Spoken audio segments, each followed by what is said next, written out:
agora vamos dar continuidade, convidar o Dr. Paulo. O Dr. Paulo é o representante do DMJ. Né?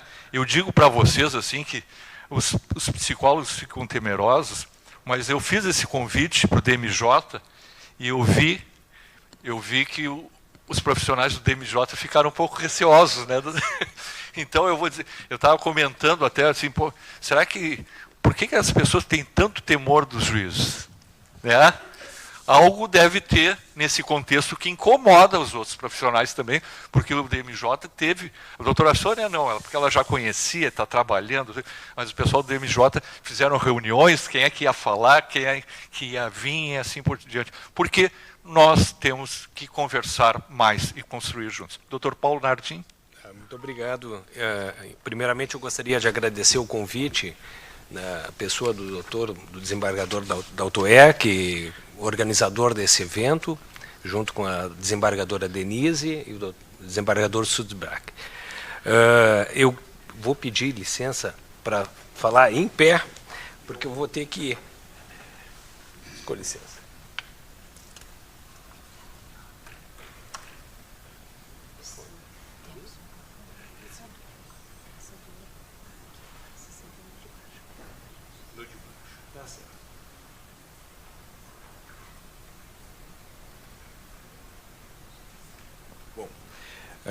Eu sou médico do Departamento Médico do Tribunal de Justiça aqui do... Acho que está desligado. Não está ligado, tá? Do Departamento de Justiça aqui do Tribunal de Justiça do Rio Grande do Sul.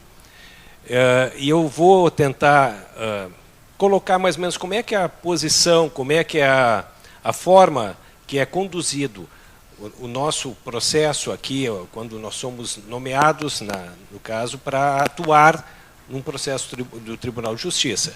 E de que forma o contraditório aqui no Tribunal de Justiça é garantido, né, na questão da perícia médica.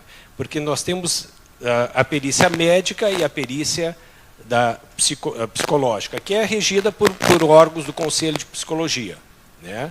A perícia médica ela tem uma outra, o ordenamento do Conselho de Medicina tem um outro entendimento a respeito da presença do assistente técnico durante a perícia. Tá?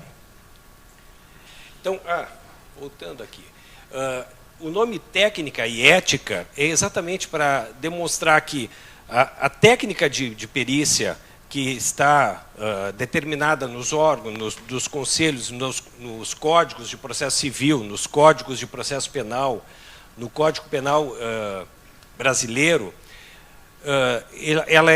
ela determina uma técnica de execução de perícia, como a perícia deve ser conduzida, o direito às partes, o direito de defesa, de participação do assistente técnico da parte.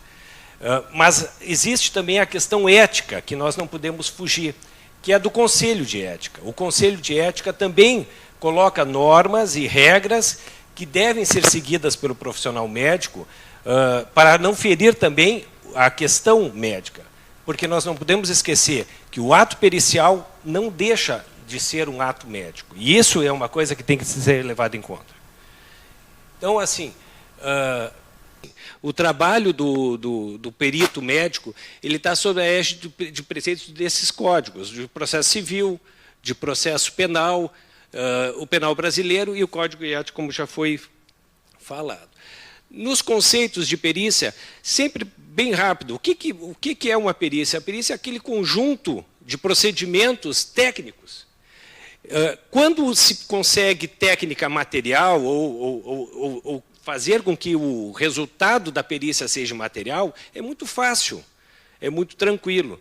A questão toda é a perícia quando ela é subjetiva, quando ela não tem um material que a gente possa documentar de forma palpável, a questão que vira mais opinativa, como a psiquiátrica e a psicológica. Então, como fazer esse conjunto de procedimentos técnicos nessa questão?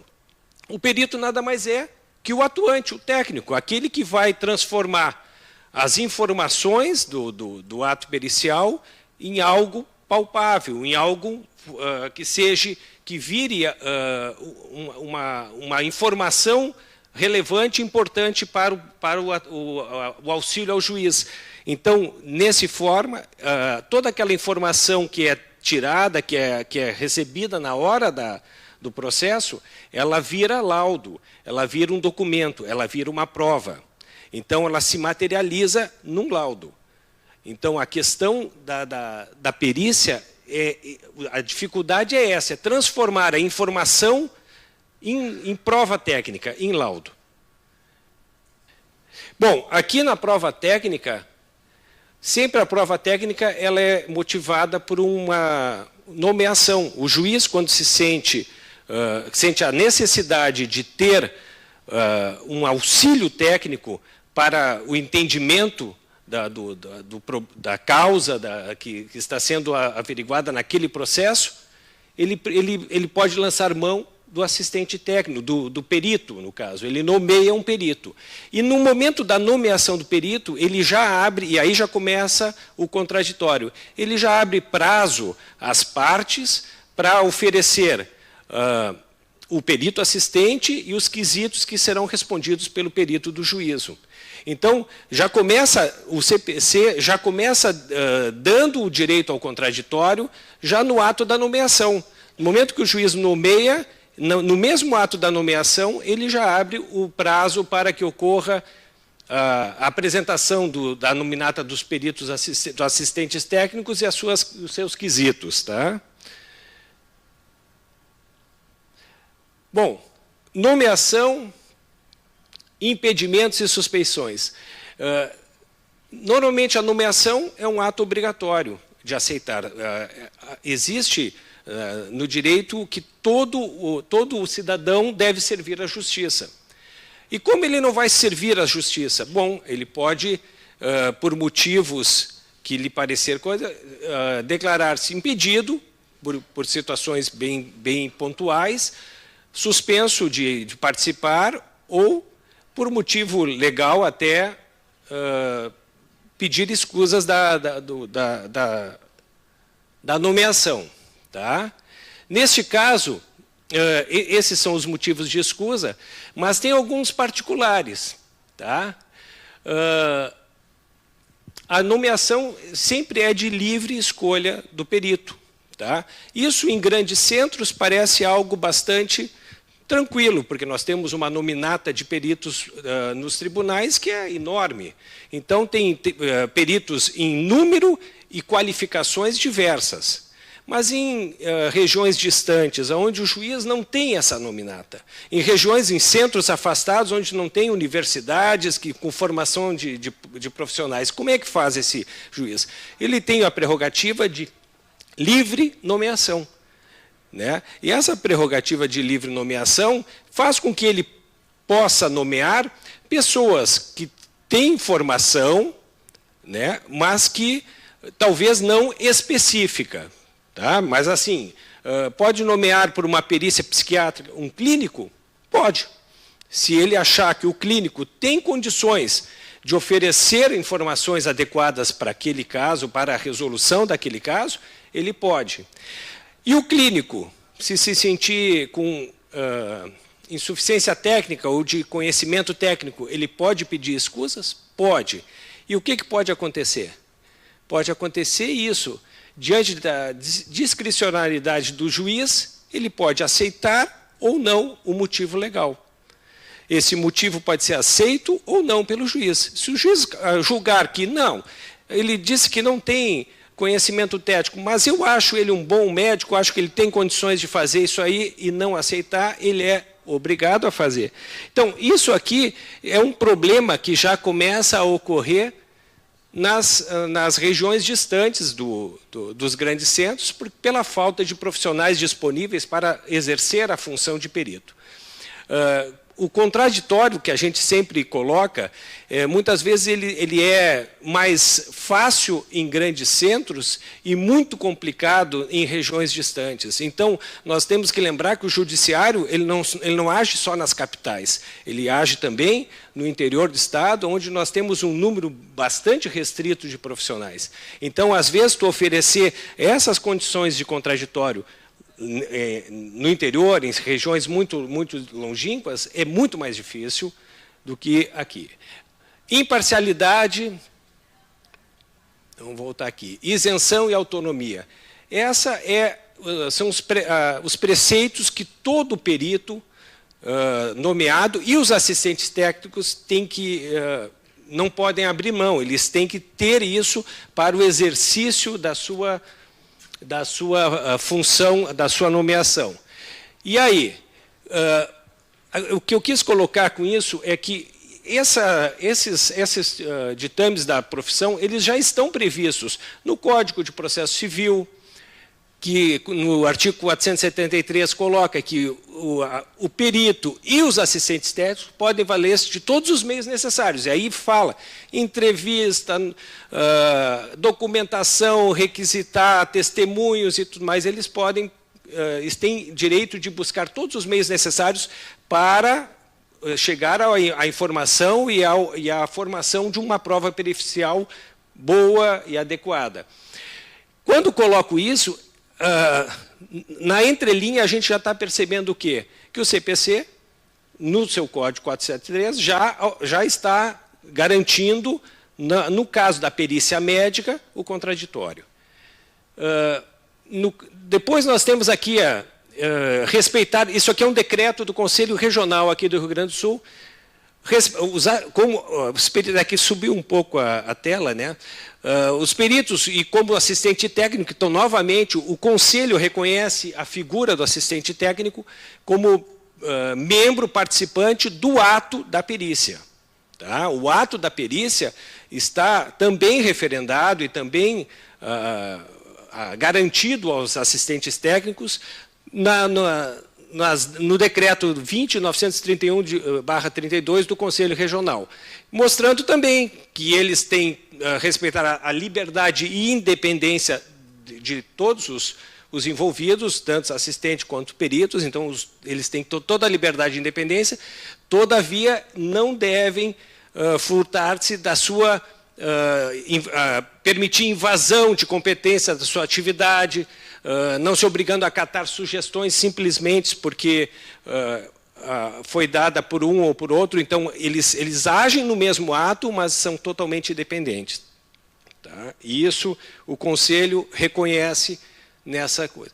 Bom, aqui também decreto do Conselho, a mesma coisa, constrangimento, coação, imposição e tudo, mas lá em cima ela está dizendo que está botando a figura tanto do perito nomeado quanto dos assistentes técnicos.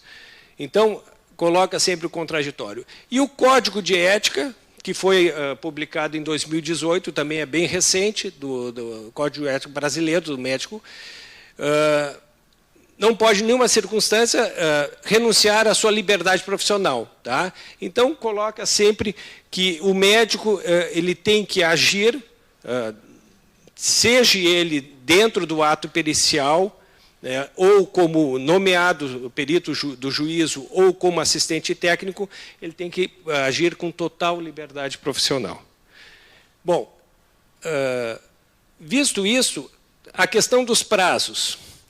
Os prazos, eles também estão prevendo o contraditório. Porque, assim, quem oferece laudo é o perito do juízo. Os assistentes técnicos oferecem parecer. E, normalmente, esse parecer ele faz o quê? Ele faz menção ao laudo. Primeiro, ele faz uma avaliação do que foi dito no laudo. Quando o perito publica o laudo ou entrega o laudo na comarca, e esse laudo é dado vistas ao juízo, abre-se um prazo para que o perito, o assistente técnico, se manifeste. Nessa manifestação dele, ele tem 15 dias para oferecer o laudo, o parecer técnico dele, ou questionar as conclusões do perito. E como é que ele questiona as conclusões do perito? Oferecendo quesitos. E esses quesitos contestando as afirmações do perito e pedindo que o perito explique, responda de forma técnica e comprobatória daquilo que o laudo está oferecendo. Bom, nesses 15 dias que o perito assistente técnico ele pode tanto questionar o laudo ou simplesmente oferecer um parecer contrário. É uma opção. Digamos que, depois do parecer do assistente técnico, ainda restar dúvida, tanto da parte do juiz, ou da parte do Ministério Público, ou da parte dos peritos assistentes, ainda assim tem mais um prazo de novos quesitos, novas coisas, podendo o perito ser nomeado pelo juiz a comparecer em audiência para prestar resposta aos quesitos tanto do juiz, quanto do Ministério e quanto dos peritos assistentes em audiência. Então, essas 3 etapas do processo, que são previstas pelo Código de Processo Civil, garantem o contraditório do ato civil na questão médica. Então, o perito nomeado, ele tem a coordenação da perícia, ele não tem como é que se diz, a garantia do resultado da perícia. Porque o resultado da perícia depende da convicção dele, da comprovação e da qualidade da prova que foi criada. Se ele conseguiu fundamentar um laudo com uma prova coerente e adequada, ele realmente pode ser que o laudo dele seja levado em consideração. Mas não existe uma garantia de que o laudo do perito sempre vai ser o laudo classificatório ou resolutivo. Às vezes, se não for bem fundamentado, se não for bem colocado, e o perito assistente for uma pessoa bastante experiente e experimentada, ele consegue, buscando nas suas argumentações, reverter ou desqualificar o perito do juízo. Tá? Então, isso mostra que, muitas vezes, o que parece que o perito assistente não tem ação nenhuma, não consegue fazer nada no laudo, consegue. É que a questão toda é a fundamentação e a coerência nas informações. Uma outra coisa que é importante falar, normalmente o que ocorre em algumas quesitos de peritos assistentes, eles fazem questões opinativas. O que o perito acha? A perícia não autoriza ninguém a achar, subentender, julgar nada. A única coisa que um perito pode fazer é constatar, documentar e laudar. Mais nada.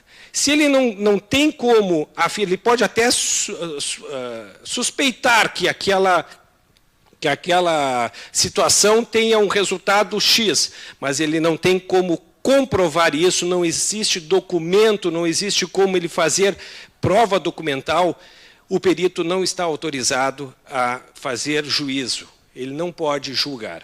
Tá? Então, muitas vezes, o perito fica numa situação que o laudo é inconclusivo, o laudo não coisa, porque não existe comprovação, documentação que possa respaldar um laudo conclusivo. Tá? Isso aqui também é para falar, também é o CPC, que os peritos, quando forem nomeados para audiência, os dois serão intimados por meio eletrônico. Isso aqui é o que coloca, normalmente, uma pedra na perícia médica. E aí vem a questão do contraditório, da participação, das gravações, né, de perícia. Primeiro, essa é uma lei promulgada pela presidente Dilma Rousseff. É a lei do ato médico.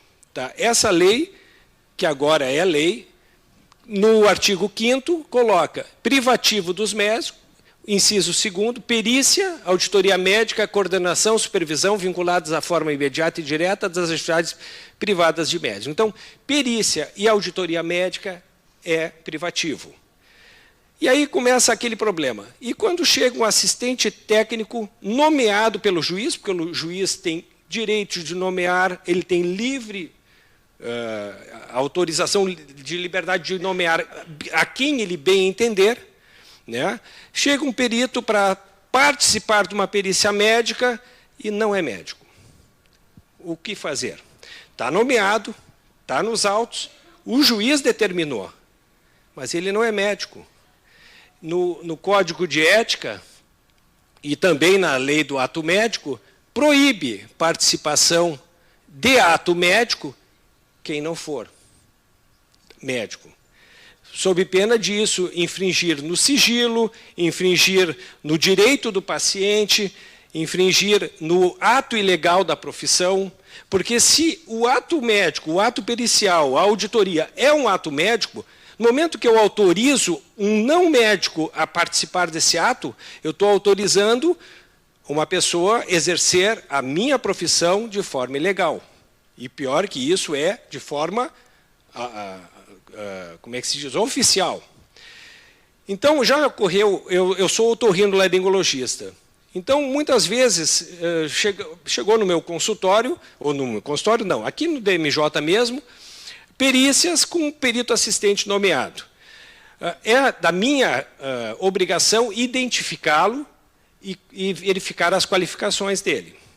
E aí sempre a gente pede a identificação. Então, algumas vezes, uma vez veio uma fisiatra, né, que tudo bem, não era otorrino, mas era da área, e outra vez veio uma fonoaudióloga. A fonoaudióloga tem até conhecimento vasto em audiologia, né? Só que ela não é médica. Então, assim, ela pode oferecer parecer em relação ao meu laudo? Pode, mas ela não pode participar do ato. Então, ela pode contestar o meu laudo com conhecimento dela, com tudo. Ela pode, nos autos do processo. O que ela não pode é participar do ato da perícia, porque é um ato privativo dos médicos. E essa é a diferença entre a postura do Código médico do Código de Psiquiatria, de Psicologia, não criticando nenhum deles, porque eu não estou aqui para fazer crítica a nenhum. É porque o ato médico, a única coisa que o Conselho proíbe é a participação de pessoas não médicas nesse ato, só.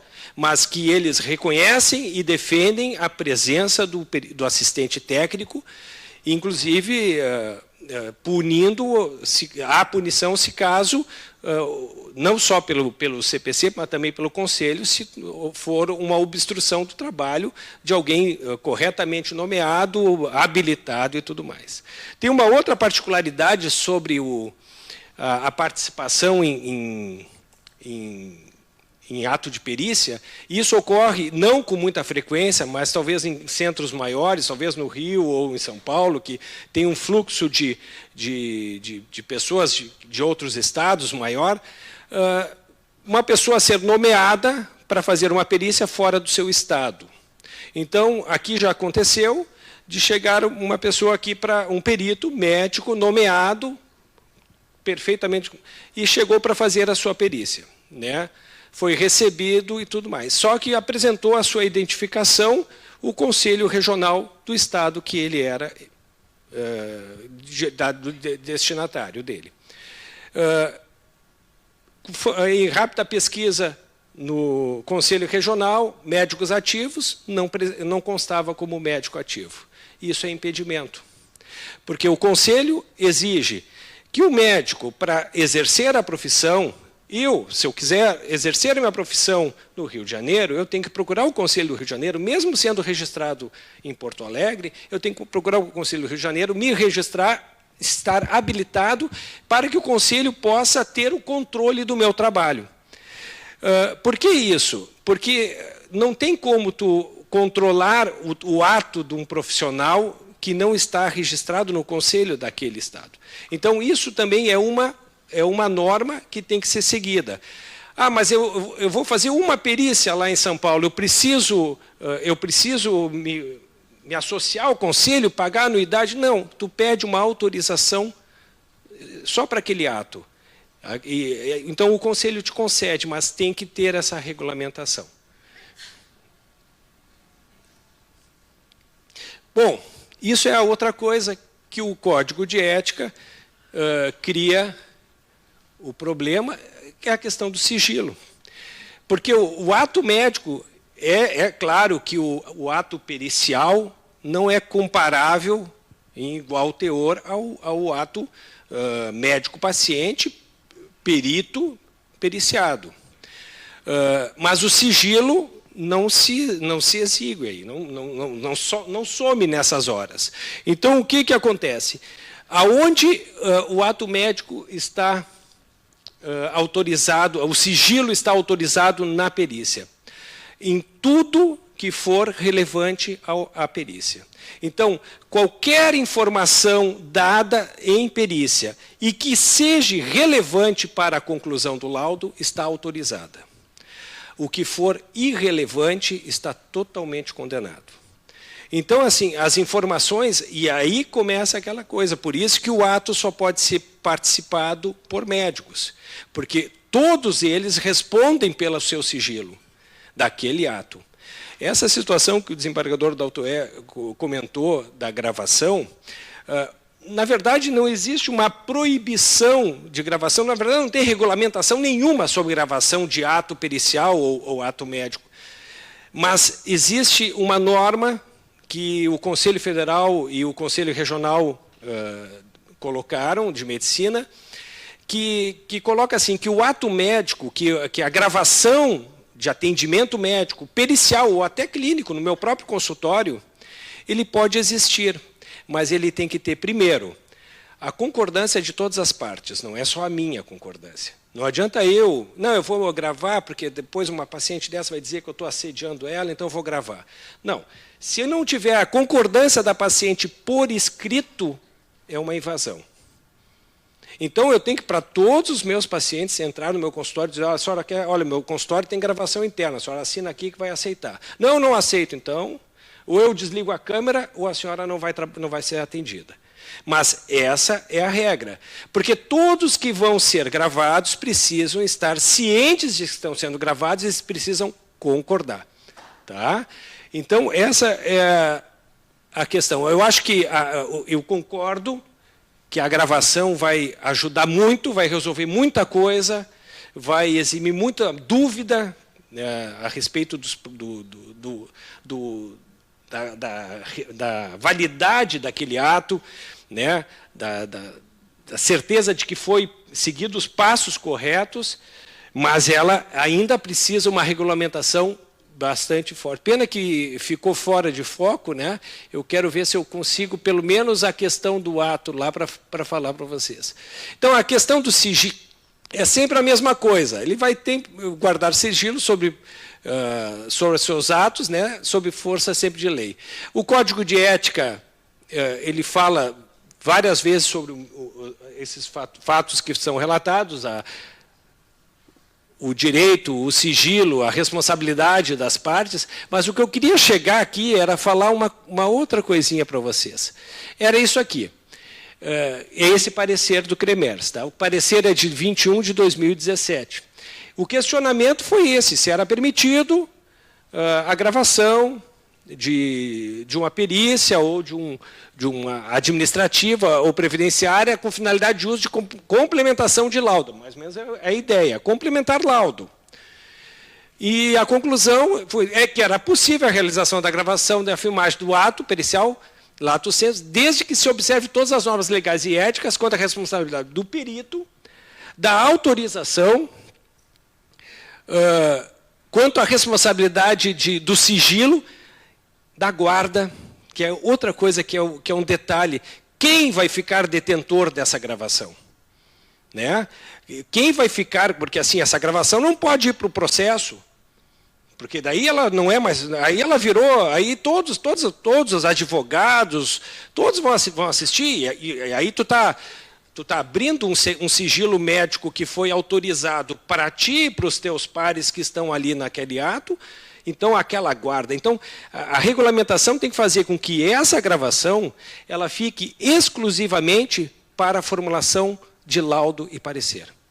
Ela não pode partir como documento de processo. Ela tem que ser documento de perícia e não de processo. Tá? E a responsabilidade do perito, a autorização, disponibilidade para as partes. Isso é outra forma. Como é que eu vou disponibilizar, como é que eu vou comprometer a pessoa que vai assistir aquela gravação? Claro, ela participou do ato. Ela está na gravação porque ela participou do ato. Mas como é que eu vou comprometer ela de que ela não vai publicar essa gravação a terceiros? Como é que eu vou comprometer ela que essa gravação não vai acabar no YouTube? Pode. Tem louco para tudo. Daqui um pouquinho está lá. Né? Eventuais demandas sejam relevantes para a técnica de pressão. No caso determinado judicial, né, essa gravação, na verdade, quando for determinada pelo juiz, isso ainda tem na parte de baixo desse slide, quando ela for autorizada pelo juiz, qual a postura dos peritos?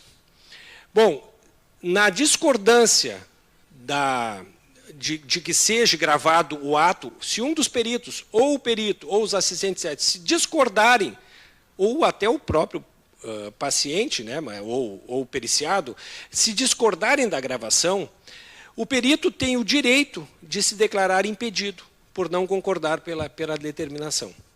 Então, essa é a única coisa que tem a respeito de resolução sobre gravação de perícia médica. Não se discutiu ainda esse assunto. Esse assunto ainda está muito fora das discussões, mas futuramente talvez a gente discuta mais essa ação. Tá? Mas eu agradeço a todos. Pena que o único slide que ficou aparecendo foi o meu, aí o último, mas o resto ficou tudo cortado. E me coloco à disposição para futuras, né, que se quiserem perguntar.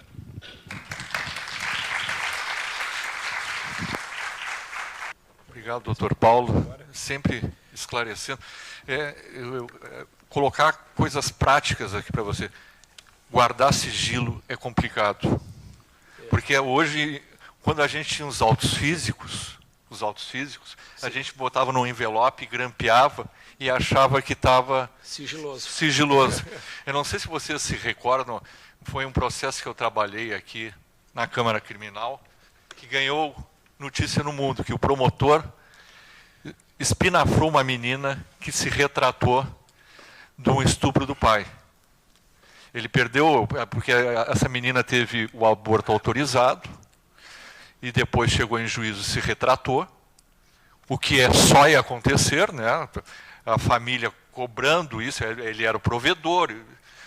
E daí o promotor ficou doente da cabeça, falou nesses termos: para abrir as pernas e dar o rabo, tu teve condições, tu é uma pessoa adulta. Para criar uma criança, tu não é.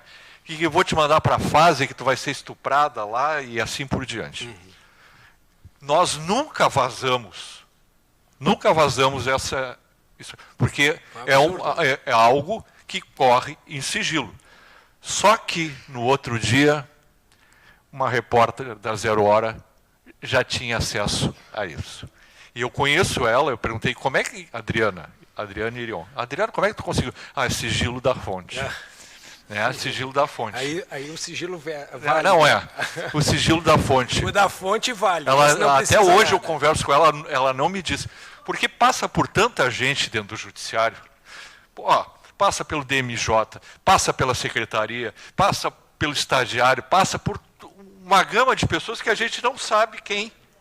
Então, a hora que a gente regulamentar eventual gravação, nós vamos ter que atentar que ela seja efetiva, que não seja assim, só prevista em lei, ou prevista a regulamentação, e que não tenha efetividade, porque realmente isso aí para parar no YouTube depois... O que poderia ser uma solução, talvez, ou uma tentativa, é que a gravação fosse institucional, e o perito que quisesse assistir, tivesse que assistir na instituição. São coisas que a gente vai ter que... A gravação não seria particular, seria institucional. Eu autorizo, todos autorizam, está todo mundo autorizado. Aí complica. Mas aí tem que responsabilizar este perito de ser o guardião e não disponibilizar para que ela saia do controle dele.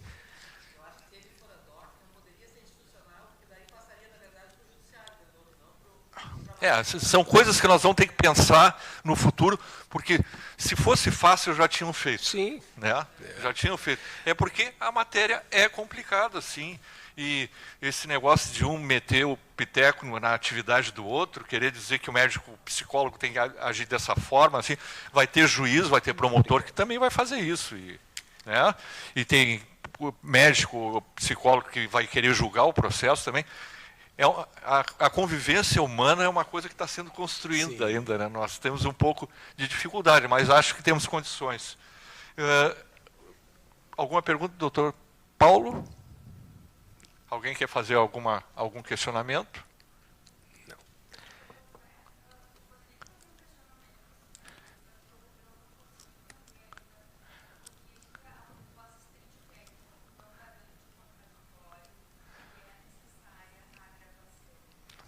Não. Não.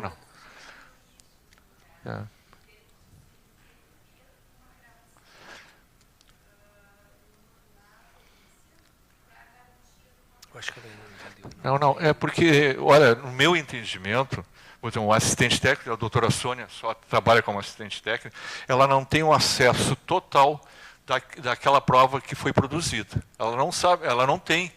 Se ela tiver condições, ela pode fazer, inclusive, uma interpretação diferente daquela que o perito apresentou. Mas, assim como o juiz de primeiro grau pensa de um jeito, os desembargadores pensam de outro. A gente tem uma formação não só de tempo diferente, que aqui a gente é bem mais velho que os nossos, mas a questão de formação, inclusive ideológica. Muitas vezes... Doutor, eu acho que eu entendi o que tu perguntaste. A gravação não é para dar credibilidade ao assistente técnico. O assistente técnico já é reconhecido no processo como um assistente da parte.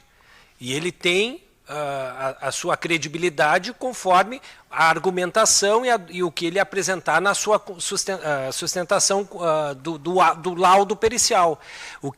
Talvez a gravação favoreça até o assistente técnico para comprovar as suas contestações. Eu acho que ele não é para